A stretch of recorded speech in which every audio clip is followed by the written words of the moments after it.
ভালোবাসো আমায়? কথাটা বলেই ভাইয়ার চোখে তাকালাম উত্তর খোঁজার চেষ্টায়। কিন্তু আরমান ভাই আমার সব চেষ্টায় জল ঢেলে আমায় বিছানার ওপর ছুঁড়ে ফেলে বলল, বয়স কত তোর? এই বয়সেই প্রেম প্রীতির কথা ভাবিস? লজ্জা করে না?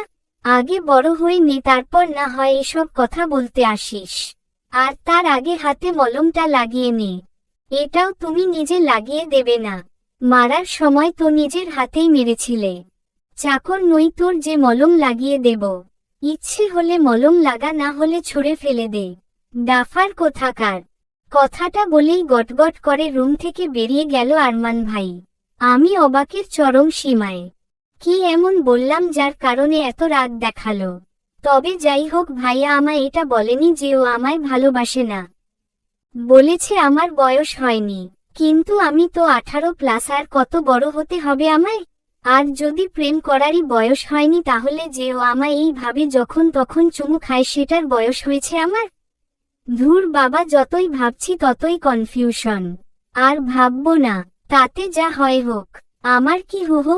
আমি তো জানি আরমান ভাই আমায় কতটা ভালোবাসে, শুধু সেটা মুখেই স্বীকার করে না। আর আমি তো তার মুখ থেকে শোনার জন্য পাগল হয়ে আছি। যখন ভাইয়া আমায় ভালোবাসি বলবে, তখন আমার অনুভূতিটা কেমন হবে ভাবতেই গা শিরশির করে উঠছে। উপস। সকাল হতেই আমি আরমান ভাইয়ের ঘরে উকি মারা শুরু করলাম। একটু দেখে তো নেই কি করছে এই লোকটা। তার ঘরের দরজা খুলে মাথা ভেতরে নিয়ে উকি মারলাম। কিন্তু একি আরমান ভাই কোথায়? পুরো রুমে কোথাও নেই। হতাশ হয়ে যখন চলে আসব, তখনই দেখলাম ভাইয়া ওয়াশরুম থেকে বেরিয়ে এলো। হাতের টাওয়ালটা দিয়ে মাথার চুলগুলো ঝাড়ছে। খালি বুক, একটা কাঁচা হলুদ গ্যাবার্ডিং এর প্যান্ট পরা অবস্থায় রয়েছে। গোসল করার পর একটা লোককে বুঝি এত সুন্দর লাগে? আমি তো জানতাম এই সৌন্দর্যটা শুধু মেয়েদের জন্য। কিন্তু আজ আরমান ভাইকে দেখে সেই ভুলটাও ভেঙে গেল। ভাইয়ার মাসালওয়ালা বডি, ইচ্ছে করছে একটু ছুঁয়ে দেখি।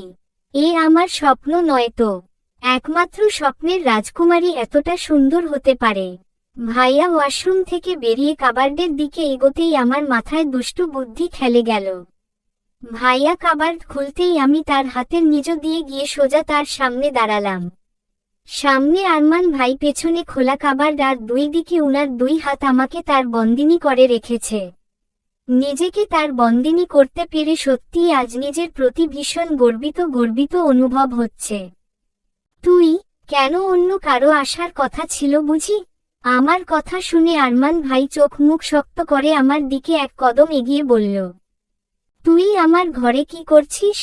এই কথায় কথায় এরকম আমার কাছে আসার বাহানা একদম খুঁজবে না, বলে দিচ্ছি। আমার কথায় ভাইয়া ভ্রু আরো বেশি কুঁচকে গেল। তুমি আমার অনেক ক্ষতি করেছ। আচ্ছা, কি ক্ষতি করেছি শুনি? দাঁতে দাঁত চেপে কথাটা বলতে আমি আমার ঠোঁট, গলা আর হাত দেখিয়ে বললাম, দেখ কত জায়গায় ক্ষত করেছ তুমি আমার। ভীষণ ব্যথা হচ্ছে আমার। আর তাই আমাকে ব্যথা দেওয়ার অপরাধে আজ পানিশমেন্ট পেতেই হবে। হোয়াট? পানিশমেন্ট? তাও আবার আমি? হ্যাঁ তুমি। একটু দূরে গিয়ে দাঁড়াও। আরমান ভাইয়ের বুকে এক আঙুল রেখে তাকে একটু দূরে সরিয়ে দিয়ে আমি উল্টো ঘুরে কাবার্ডের কাপড় এদিক ওদিক করা শুরু করলাম। কি করছিস কি মিতু তুই? আমার কাপড় চোপড় এইভাবে অগোছালো করছিস কেন? আমি ভাইয়ার কথায় কান না দিয়ে কাপড় অগোছালো করতে ব্যস্ত হয়ে রইলাম। প্রায় বেশ কিছুক্ষণ খোঁজার পর আমি একটা ফ্যাকাশে রঙের শার্ট হাতে ভাইয়ার দিকে ঘুরে দাঁড়ালাম। আজ এই শার্টটা পরেই তুমি ভার্সিটি যাবে। আমার পছন্দের রং। তুই কোন জাতের চোখ নিয়ে ঘোরাফেরা করিস? এটাও কারো পছন্দের রং কি করে হতে পারে? আমি কিচ্ছু জানি না। তুমি এটা পরবে মানে এটাই পরবে। ইম্পসিবল, আমি এটা পরছি না। সর আমার সামনে থেকে। আচ্ছা, কি করে না পর আমিও দেখি। বলেই কাবার্ডের লোকে লেগে থাকা চাবিটা ঘুরিয়ে কাবার্ড লক করে চাবি খুলে হাতে নিয়ে আরমান ভাইয়ের সামনে থেকে সরে এলাম। এবার আপনি কি পরবেন? এই শার্ট ছাড়া আপনার কাছে কোনো উপায়ও নেই। মিতু, খুব বাড়াবাড়ি করছিস কিন্তু।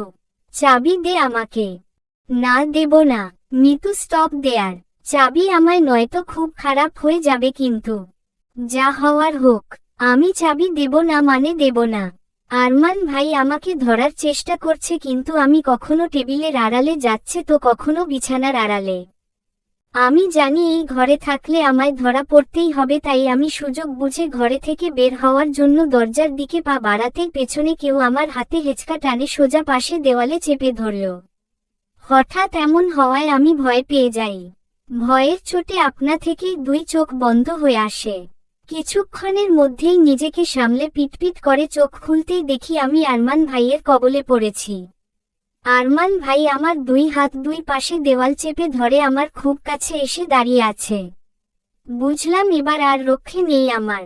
বলেছিলাম দাঁড়াতে না, নয়তো খুব খারাপ হয়ে যাবে। সরি। তোর সরি দিয়ে আমি কি করব? বলেই আমার হাত থেকে চাবিটা নিয়ে নিল। তোকে আমি পরে দেখে নেব।